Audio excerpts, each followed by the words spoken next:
প্রিয় শিক্ষার্থী, আসসালামু আলাইকুম। আশা করি সবাই ভালো আছো। আজকে আমি তোমাদেরকে কিভাবে বেনজিন থেকে বিভিন্ন প্রোডাক্ট উৎপাদন করা হয় এবং বিক্রিয়ার মাধ্যমে ডিটেলস আজকে আমি তোমাদেরকে ক্লাস নেব।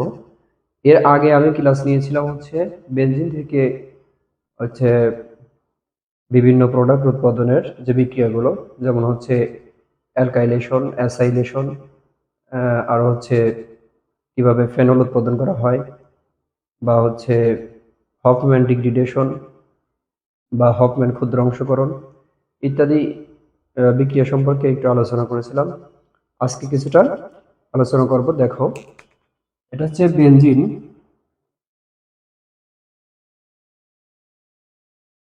বেনজিন বেনজিনটা কিভাবে উৎপন্ন হয়? বেনজিনটা উৎপন্ন হয় অ্যাসিটাইল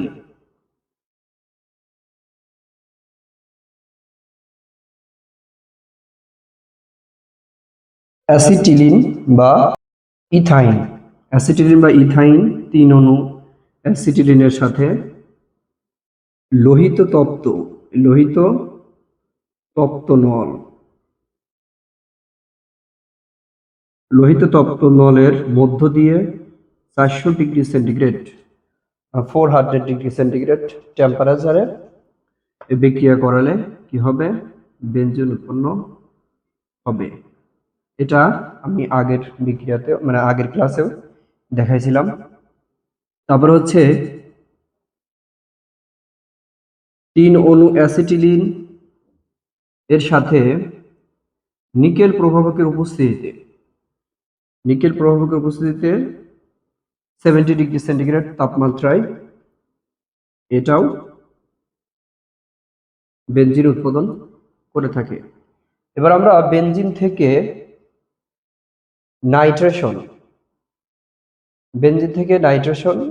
এবং ক্লোরিনেশন কিভাবে উৎপাদন করা যায়। দেখো, ক্লোরিনেশনটা দেখো, যে বেনজিনের সাথে ক্লোরিনেশন মানে ক্লোরিন যুক্ত করা, নাইট্রেশন মানে নাইট্রোমূলক যুক্ত করা। ক্লোরিনেশন যদি হয় তাহলে বেনজিনের সাথে কি বিক্রিয়া করবে? ক্লোরিন। কিন্তু এটা অনার্দ্র অ্যালুমিনিয়াম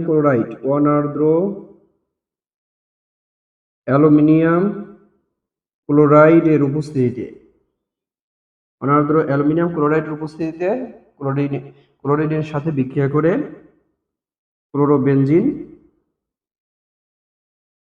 ক্লোরোবেনজিন উৎপন্ন করবে। এই যে ক্লোরোবেনজিন উৎপন্ন হলো, তারপর তোমার আর একটা বিক্রিয়া আমি দেখি, সালফোনেশন। সালফোনেশন বিক্রিয়া কি হয়? সালফিউরিক অ্যাসিডের সাথে বিক্রিয়া করবে। Sulphuric acid H2SO4, sulphuric acid এবং বিক্রিয়াটা বেনজিনের সাথে সালফিউরিক অ্যাসিড বিক্রিয়া করে সরাসরি সালফোনেশন বিক্রিয়া করবে। HSO3, এখানে সালফার ট্রাইঅক্সাইড যুক্ত হবে। সালফোনেশন বিক্রিয়ায় সালফিউরিক অ্যাসিডের সাথে সালফার ট্রাইঅক্সাইড বিক্রিয়া করলে ধূমায়মান সালফিউরিক অ্যাসিড উৎপন্ন হবে বা পাইরোলিগনিয়াস অ্যাসিড। এটা বেনজিনের সাথে সালফিউরিক অ্যাসিড এবং সালফার ট্রাইঅক্সাইড বিক্রিয়া করে এই বেনজিন সালফোনিক অ্যাসিড বা সালফোনেশন বিক্রিয়া করবে। Benzene sulphonic acid benzene sulphonic acid benzene sulphonic acid. এখানে দেখো HSO3 OH, অর্থাৎ এটা কিন্তু এই সালফিউরিক অ্যাসিডের সংকেত নির্দেশ করে। HSO3, এখানে সালফার কটা? একটা, এখানে একটা, অক্সিজেন 3টা, একটা 4টা, হাইড্রোজেন 2টা, 2টা। আর এইটা যেতে সালফিউরিক অ্যাসিডের সাথে সালফার ট্রাইঅক্সাইড, এই সালফিউরিক অ্যাসিডের সাথে সালফার ট্রাইঅক্সাইড যদি আমরা বিক্রিয়া করাই, মানে যুক্ত করাই, তাহলে কি হবে? H2S2O 4 আর 3 7, H2S2O7, এটা পাইরোলিগনিয়াস অ্যাসিড। বা ধূমায়মান সালফিউরিক অ্যাসিড।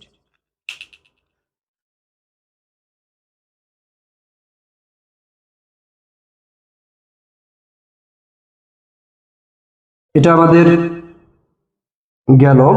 তারপরে দেখো, তাহলে আমরা ক্লোরিনেশন করলাম, সালফোনেশন করলাম। এবার হচ্ছে ক্লোরিনেশন থেকে অর্থাৎ ক্লোরিনেশন বিক্রিয়ার মাধ্যমে যে ক্লোরোবেনজিন উৎপন্ন হলো, ক্লোরিনেশন বিক্রিয়ার ফলে যে ক্লোরোবেনজিন উৎপন্ন হলো, এটা পারি। তাহলে ক্লোরিনের সাথে যদি আমরা sulphuric acid, H2SO4 sulphuric acid এবং নাইট্রিক অ্যাসিড যদি বিক্রিয়া করাই, তাহলে আমাদের কি হবে?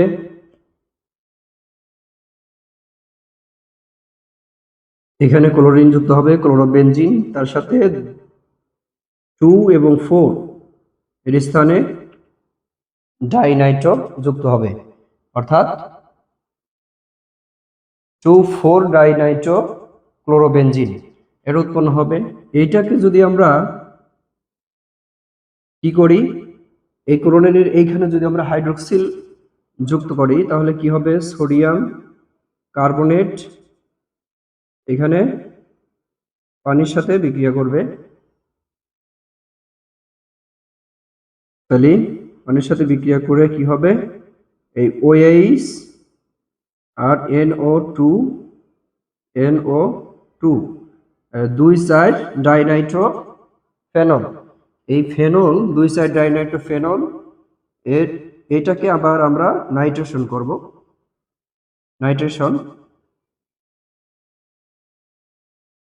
NO2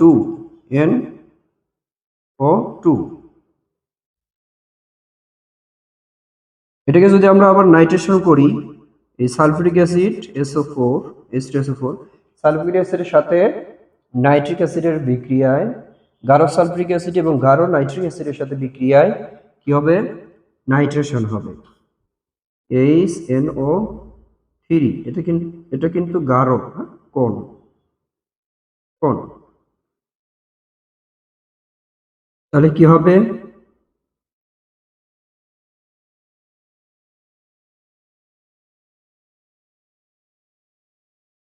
এটা আবার নাইট্রেশন হবে 2,4,6, 2,4,6,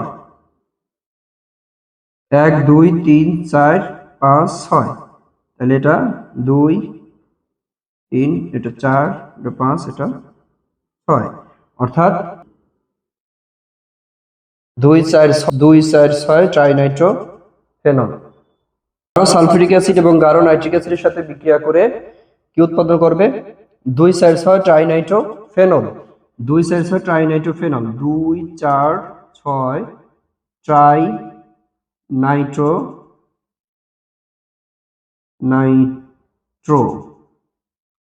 ফেনল, 2,4,6 ট্রাইনাইট্রো ফেনল বা ট্রাইনাইট্রো ফেনল TNP। এই ট্রাইনাইট্রো ফেনল এটা হচ্ছে পিক্রিক অ্যাসিড নামে পরিচিত। Picric acid, picric acid, picric acid নামে পরিচিত। আমরা তো অ্যালকাইলেশন বিক্রিয়া আমরা টলুইন উৎপাদন পাইছিলাম। টলুইন থেকে এই যে টলুইন, এই টলুইন থেকে আমরা কিভাবে বেনজোইক অ্যাসিড পাই? টলুইন থেকে আমরা বেনজোইক অ্যাসিড পাবো লঘু নাইট্রিক অ্যাসিড,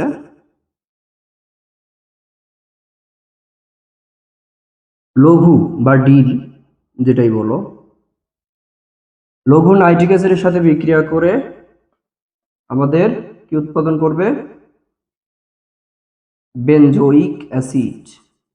এই যে বেনজোইক অ্যাসিড। এখন এই বেনজোইক অ্যাসিডকে কিভাবে দেখো,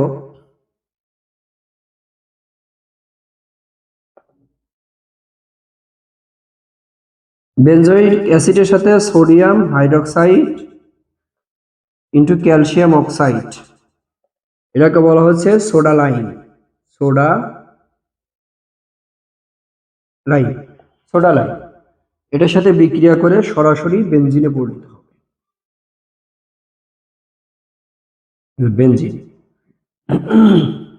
সরি, এই যে বেনজোয়িক অ্যাসিডের সাথে সোডিয়াম হাইড্রোক্সাইড এবং ক্যালসিয়াম অক্সাইড, এই ক্যালসিয়াম অক্সাইড সোডিয়াম হাইড্রোক্সাইডের সাথে যুক্ত হলে এটাকে বলা হয় সোডা লাইম। সোডা লাইম বিক্রিয়া করে সরাসরি বেনজিনে পরিণত হবে। আবার যদি আমরা কি করি, এই বেনজোয়িক অ্যাসিডকে যদি সোডিয়াম হাইড্রোক্সাইডের সাথে শুধু বিক্রিয়া করাই, শুধু সোডিয়াম হাইড্রোক্সাইডের সাথে বিক্রিয়া করাই, তাহলে কি হবে, তাহলে সোডিয়াম বেনজোয়েট। সোডিয়াম বেনজোয়েট, এই সোডিয়াম বেনজোয়েটটা হচ্ছে একটা প্রিজারভেটিভ বা প্রিজারভেটিভ হিসেবে কাজ করে। এই সোডিয়াম বেনজোয়েট, সোডিয়াম বেনজোয়েট, এই সোডিয়াম বেনজোয়েটটা আবার হচ্ছে আমরা কিসে রূপান্তর করব, বেনজিনে রূপান্তর করব। দেখো, সোডিয়াম বেনজোয়েট, সোডিয়াম বেনজোয়েটকে যদি আমরা সোডিয়াম হাইড্রোক্সাইড এবং ক্যালসিয়াম অক্সাইড অর্থাৎ সোডা লাইম দ্বারা বিক্রিয়া করাই, তাহলে আমাদের কি হবে, সরাসরি বেনজিন উৎপন্ন হবে। এভাবে হচ্ছে আমরা বিভিন্ন যৌগ থেকে সরাসরি বেনজিনে বেনজিনে আমাদের ফেনল, ফেনলটার সাথে যদি আমরা জিঙ্ক ডাস্ট করি, জিঙ্কের সাথে বিক্রিয়া করাই, জিঙ্ক চূর্ণের সাথে জিঙ্ক ডাস্ট, জিঙ্ক ডাস্ট করাই, তাহলে কিন্তু সরাসরি এখানে বেনজিন পেতে পারি, বেনজিন পাওয়া যাবে, প্লাস জিঙ্ক অক্সাইড হবে এখানে। তার আমরা আরো কিছু প্রোডাক্ট উৎপাদন দেখি, যেমন ধরো নাইট্রোবেনজিন যদি হয়, নাইট্রোবেনজিন, এই নাইট্রোবেনজিনটা যদি আমাদের টিন এবং গাঢ় হাইড্রোক্লোরিক অ্যাসিডের সাথে বিক্রিয়া করে, টিন এবং গাঢ় হাইড্রোক্লোরিকের সাথে বিক্রিয়া করে, তাহলে কিন্তু এটা হাইড্রেশন হবে, আর জায়মান হাইড্রোজেন উৎপন্ন হবে। এই জায়মান হাইড্রোজেনের সাথে বিক্রিয়া করে এটা কি হবে, অ্যানিলাইন উৎপন্ন করবে বা অ্যানিলিন, NH2 অ্যানিলিন উৎপন্ন করবে। এই অ্যানিলিনটা আবার হচ্ছে আমাদের কি করবে, যদি আমরা অ্যানিলিনটা যদি আমরা হচ্ছে কিসের সাথে বিক্রিয়া করাই, ডায়াজোনিয়াম ক্লোরাইড, ডায়াজোনিয়াম ক্লোরাইড উৎপাদনের জন্য অ্যানিলিনের সাথে আমরা কি বিক্রিয়া করাবো, সোডিয়াম নাইট্রাইট, সোডিয়াম নাইট্রাইট, আর সাথে কি থাকবে, গাঢ় লঘু হাইড্রোক্লোরিক অ্যাসিড, অর্থাৎ 0 থেকে 5 ডিগ্রি সেন্টিগ্রেড তাপমাত্রায়, এটার সাথে বিক্রিয়া করলে কি উৎপাদন হবে,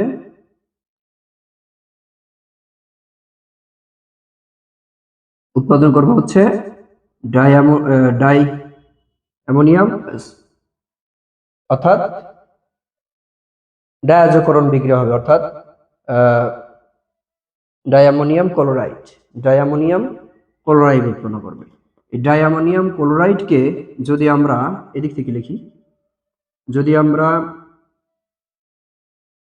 ইথাইল অ্যালকোহল দ্বারা বিক্রিয়া করাই, একসাথে লিখে দিই, ethyl alcohol CH3CH2OH, ethyl alcohol, এটাকে সংক্ষেপে এইভাবে লেখা হয়, ইথাইল অ্যালকোহল দ্বারা বিক্রিয়া করাই, তাহলে আমাদের কি প্রোডাক্ট পাওয়া যাবে, সরাসরি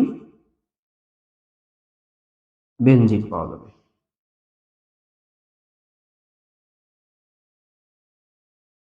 এভাবে একটা যৌগ থেকে আর একটা যৌগ কিভাবে উৎপাদন করা যায়, বিভিন্ন প্রক্রিয়া বা প্রসেসের মাধ্যমে, বিভিন্ন যৌগের থেকে, অর্থাৎ বিভিন্ন যৌগের সাথে বিক্রিয়া করে একটা ভিন্ন নতুন ধর্মের প্রোডাক্ট উৎপাদন করা যায়। এগুলো হচ্ছে প্র্যাকটিস না করলে তোমাদের মনে থাকবে না। বিশেষ করে বিভিন্ন ইউনিভার্সিটিতে এসে থাকে এই সকল কোশ্চেন। তারপরে হচ্ছে আমি আরেকটা দেখাচ্ছি তোমাদের, রাইমার টাইম্যান বিক্রিয়াটা, যেটা রাইমার টাইম্যান বিক্রিয়া হচ্ছে এই ফেনলের সাথে chloroform CaCl3, chloroform plus sodium হাইড্রোক্সাইডের সাথে বিক্রিয়া করে কি করবে, 60°C তাপমাত্রায় দেখো কি উৎপাদন হবে।